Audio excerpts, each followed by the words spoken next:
So here's one of a number of reasons why I rather intensely dislike modern fluorescent bulbs.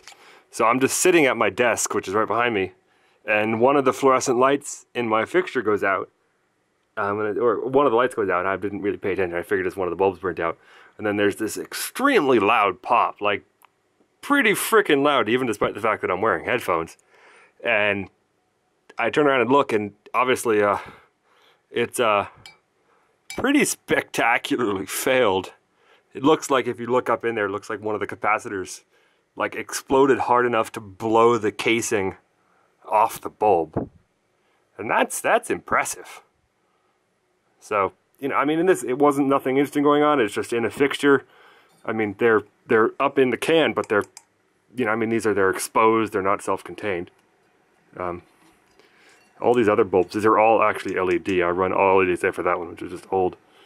Some annoying things. This one buzzes. You might be able to hear it. Kind of annoying. You can also see the wide variance in color temperature. Though, unfortunately, the nice one that has the good color temperature is the annoying one. These two are really cold, but they're nice and quiet. So I'll pull this out and let's look at what happened. So here's the fluorescent in question. It smells pretty terrible, actually. You can see that this just kind of, obviously the whole thing kind of snapped on and it just flexed off. Obviously this capacitor appears to probably was vertical like that and then sat in the spiral socket. So I don't see what made the popping noise immediately. One thing of note is this board is extremely dark colored. It doesn't appear to have been carbon deposits, because I would expect to see the carbon deposits here. But if we look over here, it's kind of a brownish. It looks vaguely phenolic, and over here it's just straight up black. We have two big power devices here. There's a little inductor. I'm kind of confused because it made, like, it went bang, but I don't see, I mean, it doesn't look like this capacitor vented, so I'm not too sure what the noise was, but I mean, it obviously popped with enough force that it blew the house, it separated the housing sections. Let's look at the other side of the circuit board to cut the filament wires, which appear to actually be, that's quite interesting. The leads going to the fluorescent bulb themselves actually appear to be wire wrapped. This is a 100-watt equivalent, so quote-unquote fluorescent, from one of the, I think I got these at like Home Depot. They're just, they are Fate Electric. Oh, so they're actually brand name. They're Conserve branded, for what it's worth, with the wanky C-O-N-S-E-R-V spelling.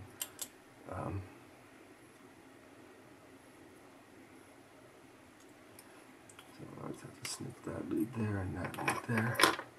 So okay, so now we're seeing something promising. So down here we see some blackening. But where did that come from? So obviously this, that's a carbon deposit on the interior of the bottom of the bulb, but I don't immediately see what here was arcing. And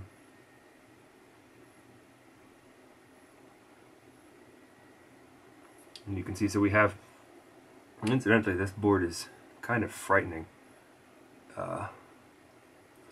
So you've got your mains coming in through these two twisted leads, and then they just run to right here and right here.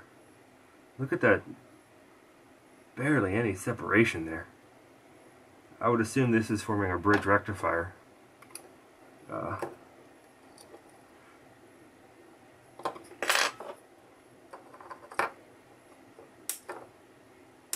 One thing to note is that these wires, this thing was running extraordinarily hot, because if you look, I mean, those look like they're both black, but if we look down in here, you can see that this one is actually a red color where it was further away from the heat. But so So this was on here like that because of the pins. So I don't understand what produced all this carbon marking. Because I guess it could have, even if it was sitting down in there. I should add, this is still really hot. I mean, it's still extremely warm. I mean, obviously it was just plugged in.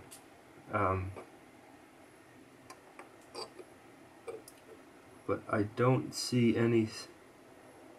Oh wait, yeah, I think I do. So, just looking here, you can kind of see there's like some radiating patterns that look... Oh, yeah, I see it. So, let me change lenses. So I'm actually quite surprised, because my knee-jerk assumption when something like this is going to go out is that the cap is going to just be roasted to death. But it appears, if we look here, that lead actually has, well, I mean, the track is lifting because I'm applying force to it. But this pin here appears to have necked off and failed at the top where it entered the transistor. So what happened here is obviously this arc, it blew a bunch of carbon off here, which left this deposit you can see here on the circuit board. And then that, that basically made the noise, and apparently happened with enough force to blow everything else off. But I'm really I don't understand why that would have failed there. I mean, there must have been some thermal stress on it or something to make it fatigue. Because if you look over at this other part, which is the same package, even if it's a different part, that's quite thick. There must have been like a stress riser or a crack in the lead already for it to have failed the way it did. And you can see this capacitor here. This is an Aishi. It's rated at 105 degrees Celsius, but it's obviously like some random no-name Chinese 200 volt 22 mics. Here's the transformer. Excuse me. Extremely simple design. It's got a grand total of 2 components, or two semiconductors, or well, 2 transistors. You have 5 diodes. I bet my assumption would be probably one of these is a zener for like overvoltage regulation, and the rest of them are just, these are bridge. So these are your 2 inputs. You can see one of them goes to here, which then I think runs through, yeah. So let's see. Yeah, so one goes to this pad here. So one lead goes to this pad, it goes through that resistor, and then we have these 2. Actually, that's interesting. They're back to back. Oh wait, are they? I can't tell. It looks like they're not. Actually, yeah, so this end here goes to there. And then that. Yeah, so this is the negative, and then this is the positive. I think, or no, this is the negative, and this is the positive here. So the other AC mains lead must go to that point, which appears to be through that inductor. So the other AC mains, which is this here, comes in, runs through the inductor to that point. Yeah, so it looks like it's between this pin and that pin. And we also have this cap, which is I assume just like a Y cap of some sort. It actually runs over to one pin of the fluorescent. So it's kind of, obviously, look at this terrible grungy, fluxy soldering job. But yeah, so these 2 points, or this point here and that point there, would be on the capacitor. Obviously, we can't have voltage doubling here because the capacitor is only 200 volt rated. Where is that value? There it is. So it's going to be running at about 160, 180 volts. So I'd expect one terminal of the capacitor goes right to there, which I think is that right there. It's one of those pins, and the other one is somewhere over here. Yeah. The other one I think is that right there. We have a couple assorted resistors. Look at this, it's got grunge all over it.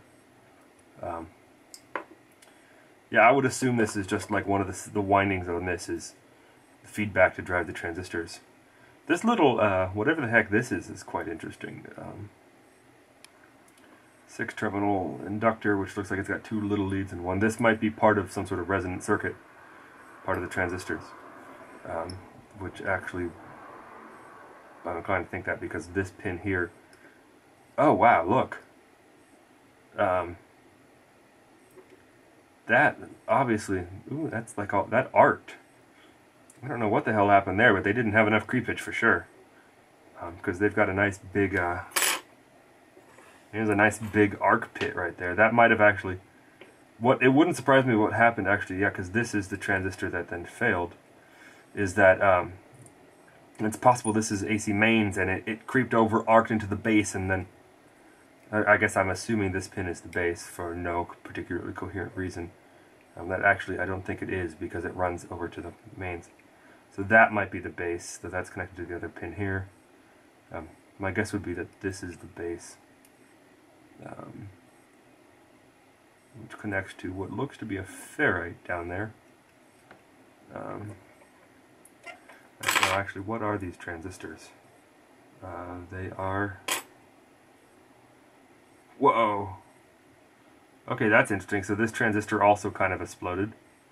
It's a 4128 something where it exploded.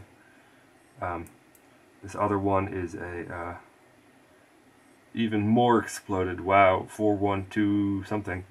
So the transistors definitely had a bad day of it. Let me just get that annoying pin out of the way so I can bend the transistor further over. Yeah, so I don't have any idea what the hell they are. They both... So the transistor itself might have failed, which strikes me as being kind of unusual because generally these sort of things are good even when they're pretty hot. I mean, I'd expect capacitors to fail before transistors from a thermal sample.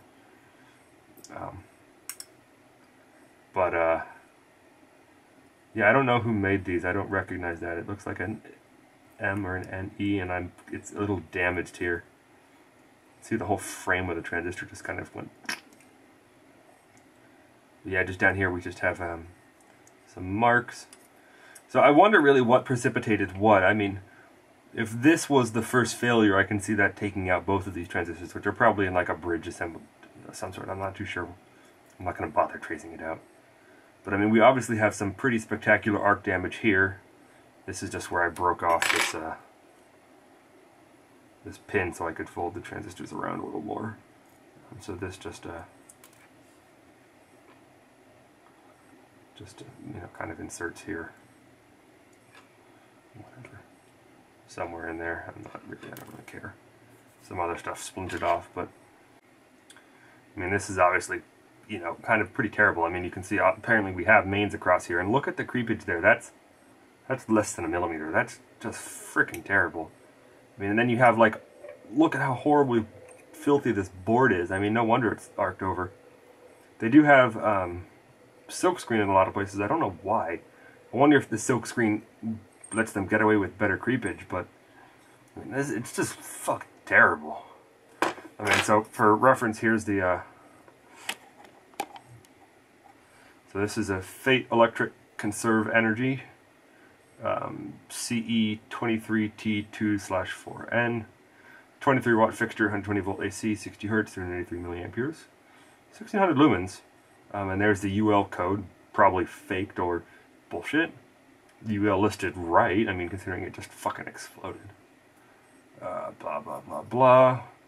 Cautions, it was used in a dry location, it was not used with a dimmer, and it was not used in a totally enclosed fixture, and it still exploded with a spectacular bang. So looking down there, you can see how one of those wires is colored, and then as you get closer to the board, it becomes blackened. I would assume almost entirely from heat. Just because, I mean, it's not suited up or anything. Just because if I just rub it, it you know, doesn't leave any mark on my finger. So, I mean, just let me see if I can't get this off a little bit. But I'm tish. Very brittle plastic. Kind of typical horrible Chinese bullshit.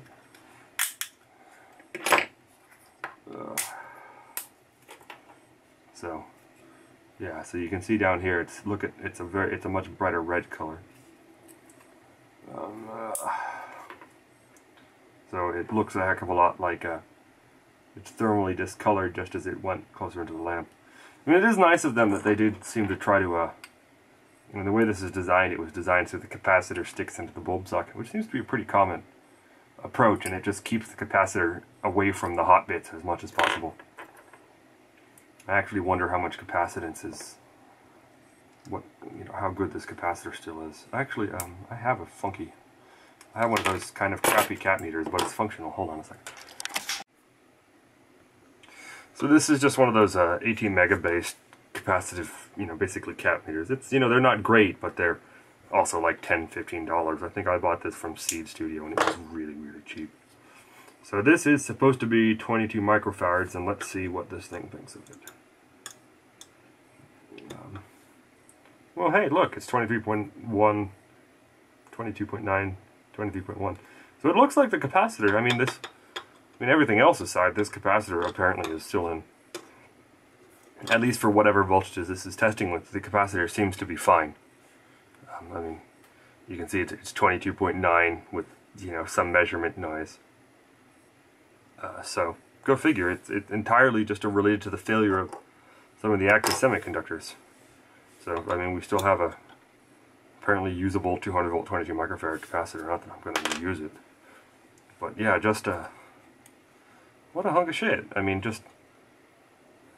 Fluorescents are already annoying because they don't heat up fast enough. You turn the lights on and it takes 30 seconds. But, yeah, geez, what the hell, man? Incidentally, you call that a fluorescent? That's not a fluorescent. That's a fluorescent.